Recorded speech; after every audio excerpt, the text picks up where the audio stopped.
reinvented Always Ultra Thins. This is always like never before.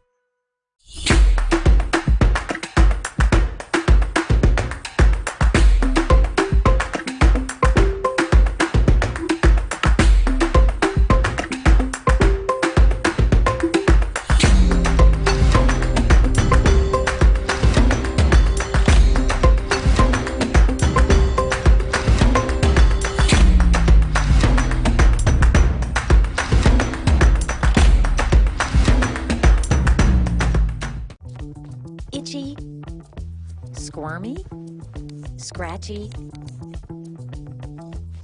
family not getting clean? Get Charmin Ultra Strong. Go get 'em! It just cleans better. With a diamond weave texture, your family can use less while still getting clean. Goodbye, itchy squirm. Hello, cream bottom. We all go. Why not enjoy the go with Charmin?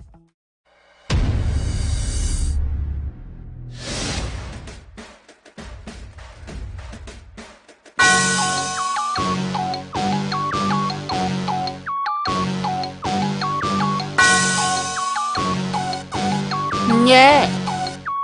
I love my HBCU. And boy, I love it, love it. I love it, love it. I love my HBCU. And man, I hope my team they won one. I hope my team they won one. Yeah, man. I hope my team they won one. I hope my team they won one. I tune into the HBCU Sports Lab to see if my team won or lost. If they lost, I'm quiet as a mouse. But if they won, keep tab. I'ma do the dab, yeah. Dr. Cavil, he know what he be talking about. Mike and Charles, they know what they be talking about. They compress the analytic data with the hip hop. If you know them like I know them, they gon' tell you if your team, if they won or lost, and who the ball. So listen to. This is Dr. Cavil with Inside the HBC Sports Lab as we're coming back from doing the press walkthroughs as the teams are getting shaped up and ready for the big game tomorrow, and I got the big-time quarterback. How you doing? I'm doing well. How you doing, Shedeur? Great. I'm feeling great. I think everybody knows you pretty much by now, but just in case, quarterback at Jack State University, Shedeur Sanders. He was SWAC Player of the Year, FCS Player of the Year, nominated for many awards. So let's just start right there. You know, in a lot of ways, you're a very humble person. But with that said, how do you feel when you get these type of accolades? I feel like it's part of the process. Yeah, I hold myself to a high standard, and I'm not surprised when a lot of stuff happens like that. I'm blessed by it because I got the opportunity to play and continue just to lead our team and help us win. But I'm knowing it's bound to happen. I like that. You know, you put yourself in a position to make things happen, and you think it, and then therefore it becomes an existence. And then because you put that work, the expectation is that good things are going to happen. Sure. With that being said, let's get a little bit in terms of this week. How's this week been for you, and has it been any different than how y'all approached it last year? Normal game week. Okay. Normal game week, we know. And what does that look like when you say a normal game week for those that I would say it's a different because we play at 11. That's fair. Yeah, we never played that early before. But just going through the things that are routine. Usual. We're 12-0, and I feel like we've been doing a great job preparing every week, each and every week, to play our opponent. So the main thing is just not get complacent, and we're not doing that because this was a goal. And this is what we've been working on since last summer. Obviously, the defense is really effective, but you're on the offensive side of the ball, and you have many different weapons. I mean, everything in terms from your running backs, solid line play, and wide receivers. Just talk about what is the luxury of having all that and considering, like, I can go to any person at any time, and it should end up in something good happening. I'll just be so thankful I got Blur Nation. Without Blur Nation, I don't know where I'll be. Explain that for those that may not be familiar with Blur Nation. Blur Nation is the receiver corps for Jack State University. Nice. And everybody brings something different to the table. Wow. We're like superheroes. We got one fast guy. I like this. Route runner. Right. We got some guys better at different routes, specific, so we make sure we put them in position to use what they could do. All right. Take us into, like, when you're behind center. Yeah. And you're about to make a call. Yeah. For those that haven't experienced that, can you give us an example of what that's like? Or do a play call for those that may not have heard that. Well, I mean, I can't tell you because we play Saturday. So I ain't gonna tell you. Too much of you. Yeah, but nah, it's like you recognize things. You got tips. That's pretty good. Yeah, we got tips and stuff for what the defense is doing. Yes, sir. It's very hard for all 11 players to disguise what you're doing.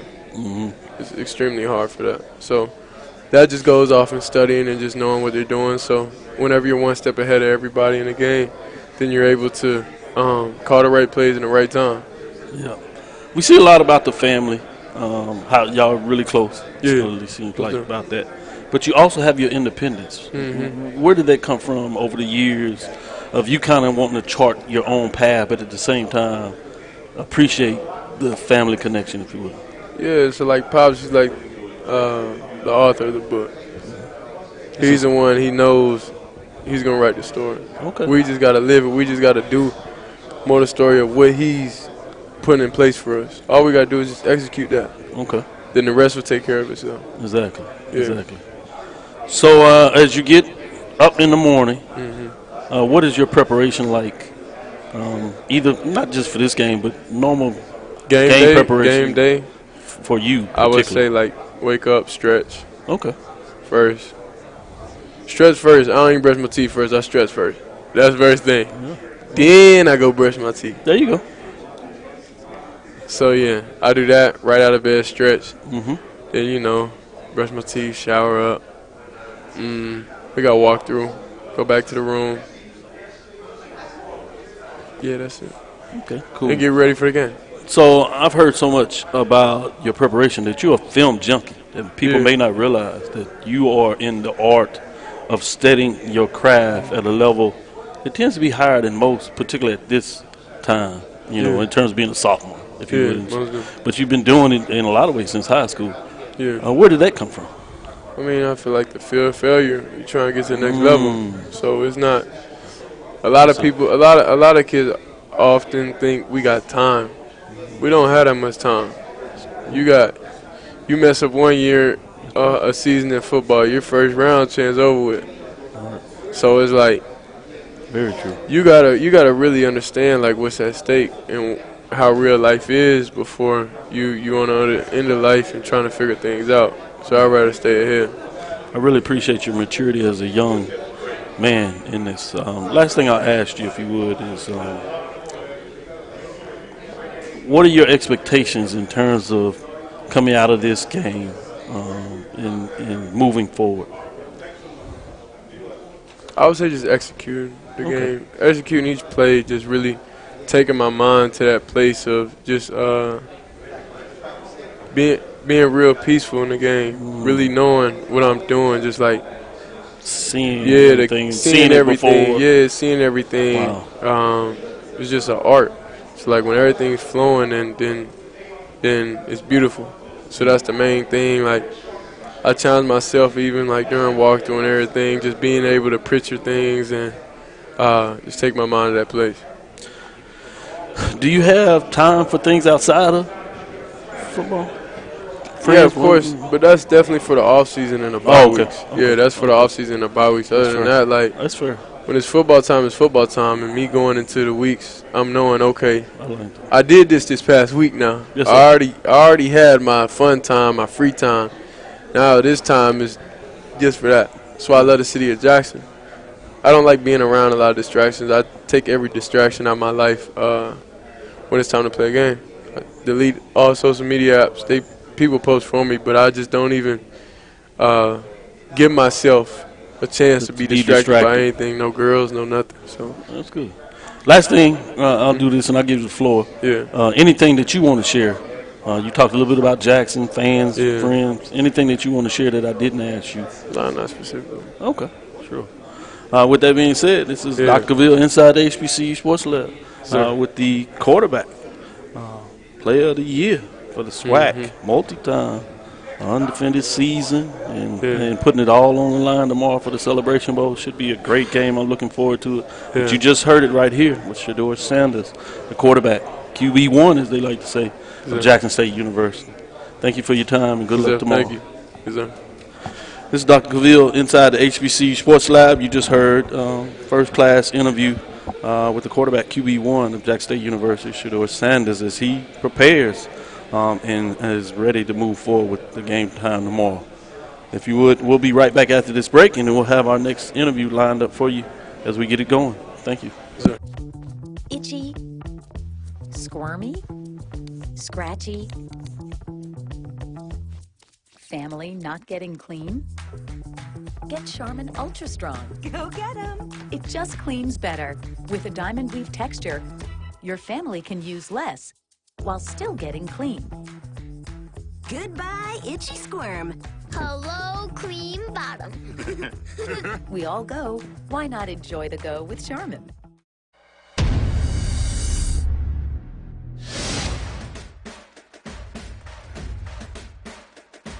HBCU, league pass. Watch your favorite black colleges. Some of the best players in the land. HBCU, league pass. It's game time. I'm proud and I love my HBCU. HBCU, league pass. Watch your favorite black colleges. Some of the best players in the land. HBCU.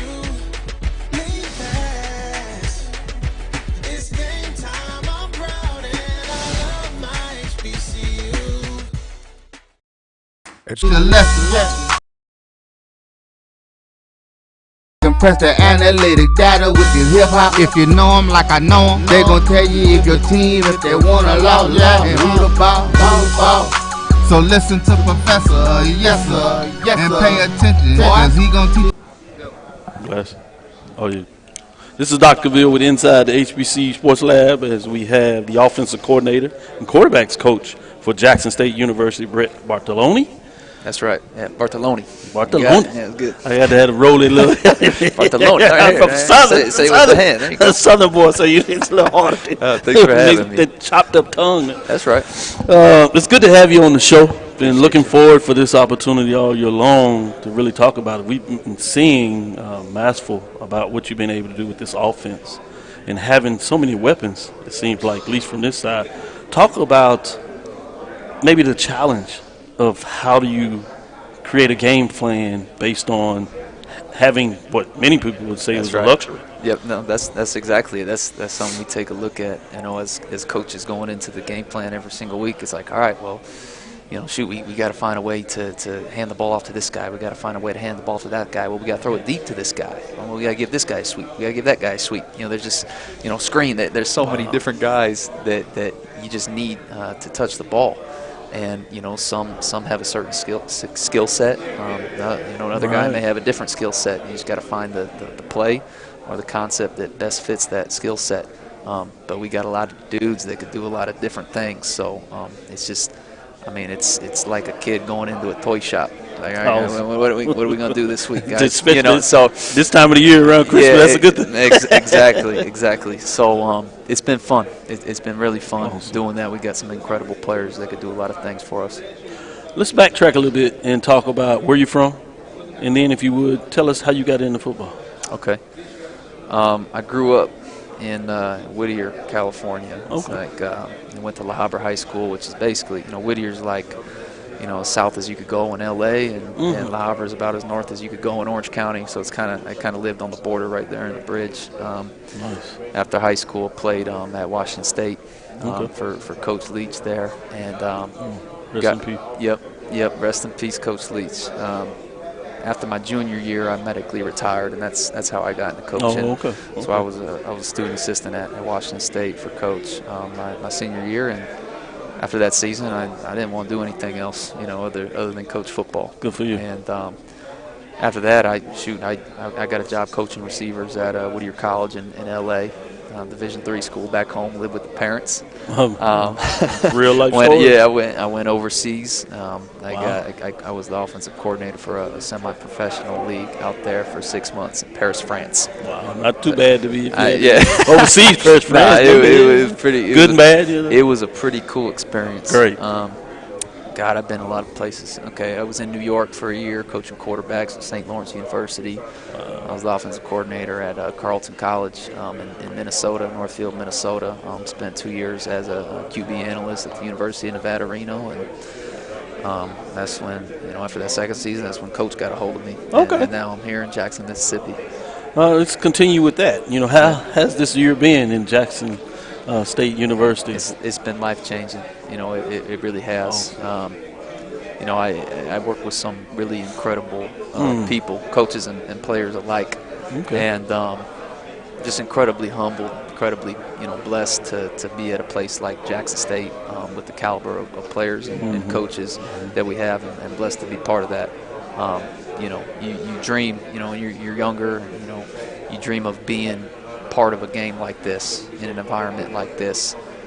It kind of gives you goosebumps, gives you chills just thinking about it. So that's something I don't take very lightly.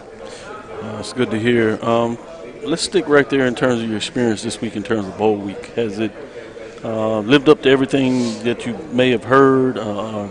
What are your thoughts generally in terms of this bowl week? I mean, I've had a good time in Atlanta. It's my first time in Atlanta. I've never been out here, man. We went to the World of Coke. Yeah. We went to the College Football Hall of Fame. That was nice.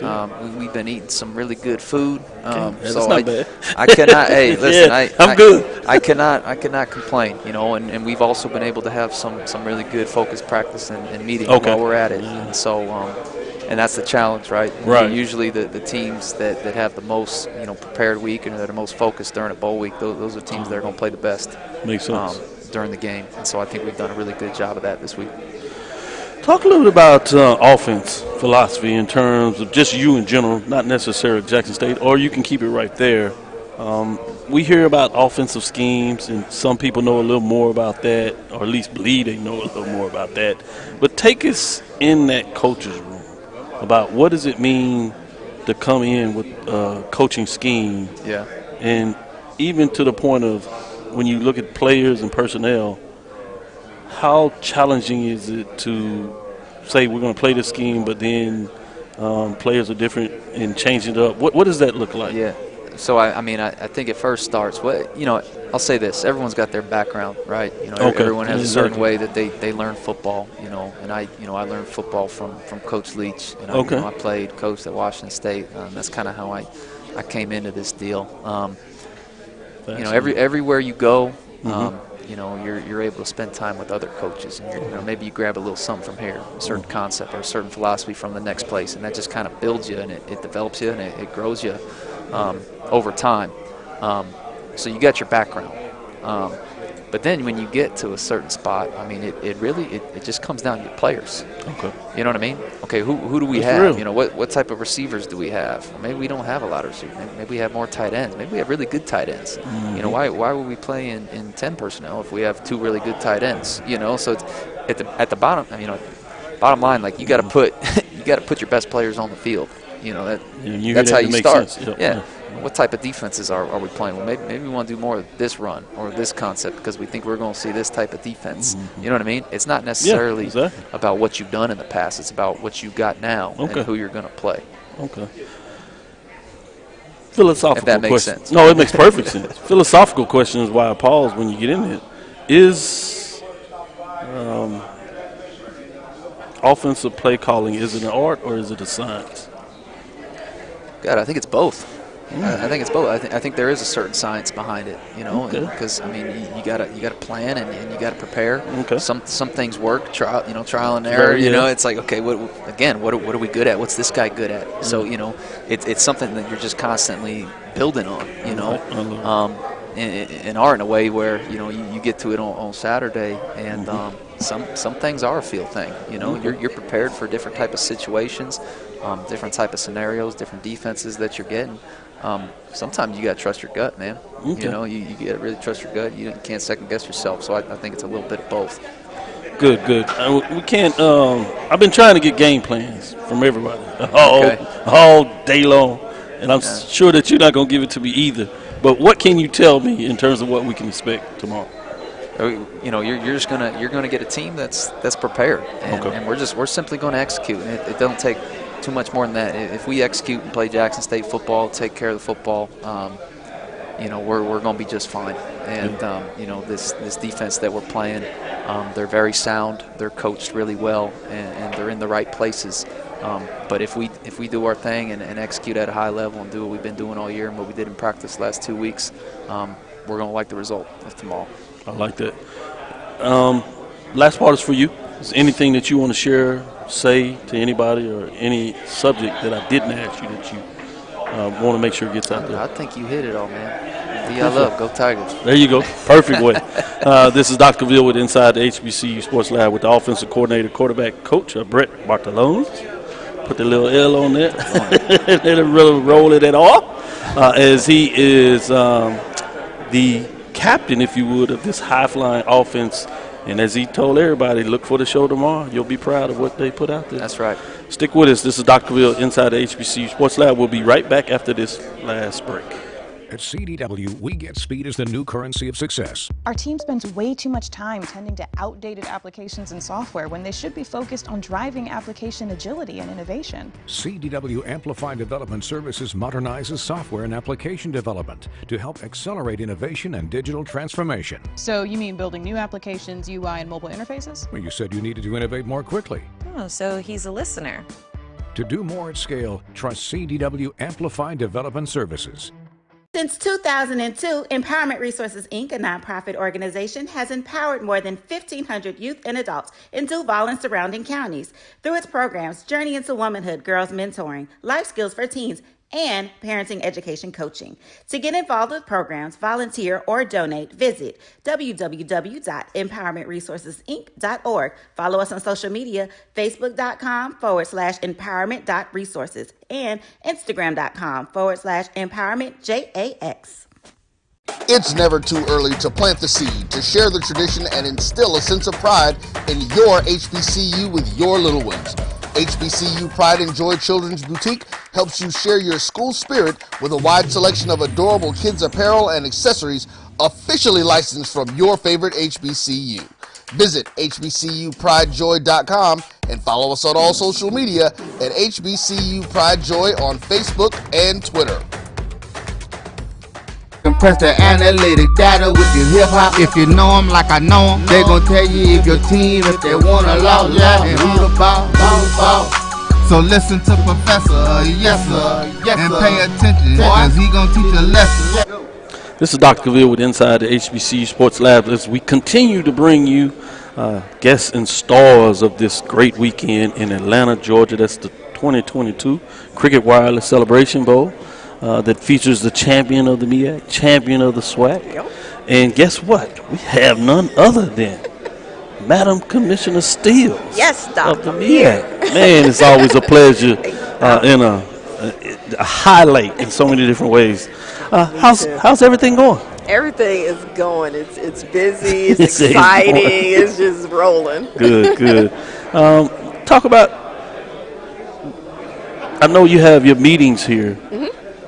Why is that important that you culminate this weekend starting with the traditional MEAC winter meetings, as you used the way to hit, right?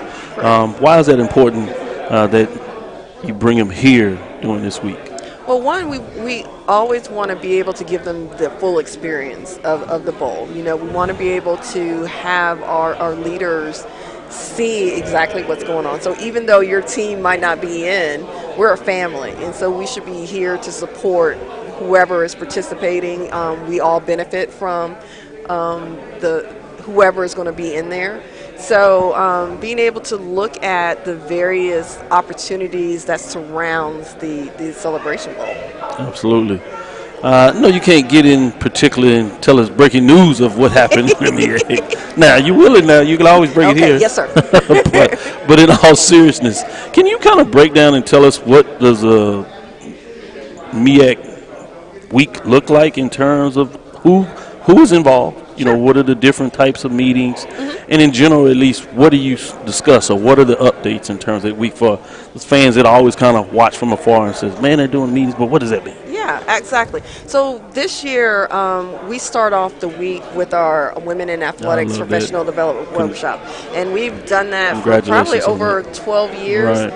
And that's very important to be able to bring women here talk about the opportunities in athletic administration, leadership, provide them with not only collegiate but professional, corporate America, because leadership translates. That's right. And so that starts off the week. And then we go into our midwinter delegate assembly meetings. And so our delegate assembly is consistent of our athletic directors, our senior women administrators, and our faculty athletic representatives. And so we meet over the next 2 days. We met on Wednesday and Thursday. And so at these meetings is where we set the tone for the year. So if there's any recommendations or action items that need to happen or change and improve, that's what happens there. So the leadership discusses whether it's scheduling, anything that's going to help improve the sport or anything as far as conference business is concerned. So after that happens, our presidents and chancellors, they meet. They're a council of chief executive officers, and actually they're going to meet on Sunday. Because we have, what we have is graduations going on, and so they can't get there until actually Saturday or Sunday. So we'll meet on Sunday. But this gives us the opportunity, one, for them to get involved in what's going on and see everything. And it's the family. It's the same thing. We're a family, and so everybody wants to come in and support as well and just get immersed in this HBCU culture that the Celebration Bowl is about. Yeah, it's a beautiful thing when you just talk about what's going on and all the activities around this and all the dignitaries that you get to see, shake hands, current and past. Absolutely. And as you said, with women leaders, you'll see some of the future coming out of this too, obviously, in a lot of ways. At least that's certainly the goals, right? Yeah, absolutely. A part of that. Now, I forgot, tomorrow after the game, we have our first MEAC Nation day party. Okay, good. At the Omni right after the game. So, again, bringing that homecoming atmosphere, something for our fans and supporters to be able to enjoy and, connect and network. Good. With that, any news highlights that are coming out or we can expect in the near future? I know you were excited about the television in the past in terms of getting some of your Olympic programs, if you would, on television first time. Yes. Many of that is happening. How are you going to extrapolate that and move forward? What does that look like? So we're working on a secondary broadcast partner. Okay, congratulations. We don't have everything signed yet, but when that happens, I'm going to first tell you, that. All right, come on. And so, one of the things that we just recently did was we built a studio in our office. Yes, I love that. So we're really, really excited about that, and we were able to do our countdown to kickoff pre-game show there and hybrid live on some of our campuses. So, those are the kind of the things that we're trying to do. We're going to do a podcast coming up so we can be like you. But being able to really tell our story in various ways, bringing back our former student athletes and talking about not only what they're doing in sports, but what else are you doing, outside sports. So we want to be able to really, truly be able to tell our story visually, graphically, in whatever way that we can. Well, let me know when you need me on a guest for the show. Oh, you're going to be my first. I'm going to let you know that right now. Be prepared. I don't already told them. But I'm really a fan in terms of the way you put that together. The studio looks really nice. Thank you. The setup, I seriously get up in the morning as I prep. One of the things I must make sure that is on the schedule to see the MEAC. And so I watched it all football season. Oh, wow. Will that continue through basketball? We're going to do, it won't be as long as it was, but we are going to do something. We're also going to do something in regards to our spring sports. So it might be like one show that kind of highlights everything that's going on, but we want to make sure that it's not concentrated just on football because we have a story to tell in all of our sports. Absolutely. It's good things. Good stuff. In terms of what that looks like, any additional news that is out there that we need to tell in terms of moving forward? Because so much excitement is going on with the MEAC in terms of what we've seen throughout the season. Congratulations on the volleyball champion. Thank you. That was great matchups in terms of what they got down Wasn't there. that wonderful? Yeah, I was oh my gosh. excited about that. Had me tuned in. Like, oh my gosh. And you got the basketball tournament. Y'all do basketball tournament. You know, I'm trying to figure out how I fit these puzzles and get in town and make these moves so I can go down. You better be there. Because it's nice. It's nice. I'm really, really excited about the basketball tournament. The new things that we're doing, we're going to do our student leadership symposium there for the first time. And then we're going to have our first in-person esports championship at the tournament. So those are some new things that you can see. And then we're going to do awards for red carpet event for our student athletes. So those various things that we're going to do coming up for the basketball tournament. All right. Well, appreciate you. Any last thing you want to share before we let you go? Join the MEAC Nation. All righty. And I'll be there for that day party because the MEAC knows how to party. There you go. Get down. I've seen it. I've been part of it. I stayed in the hotel with them a couple times, and they just brought me in and say, look, man, this is what we do. Look, shake a leg. This is Dr. Cavil inside the HBCU Sports Lab with Mike Washington and Charles Bishop, both of those on assignment, but I have none other than Madam Commissioner Sonia Steele. I appreciate you giving me a bit of your time. I know it's such a busy schedule, but I make time for you. All right, I'll do it. We'll be right back after this break as we continue to get you all the latest updates here at Media Row in Atlanta, Georgia for the 2022 Celebration Bowl. You're looking for the latest information on Southern University sports, the Southwestern Athletic Conference, and HBCU athletics. There's only one place to go. Tune in to the Carlos Brown Show, exclusively on the Black College Sports Network. It's never too early to plant the seed, to share the tradition, and instill a sense of pride in your HBCU with your little ones. HBCU Pride and Joy Children's Boutique helps you share your school spirit with a wide selection of adorable kids apparel and accessories officially licensed from your favorite HBCU. Visit hbcupridejoy.com and follow us on all social media at HBCU Pride Joy on Facebook and Twitter. For 200 years, Montgomery, Alabama has been making history by people who had the courage to stand up for change. Today, this riverfront city has been reborn, embracing the past and looking forward to the future. From the National Memorial for Peace and Justice to the stage of the Alabama Shakespeare Festival, this is where history was and is made. We are proud to call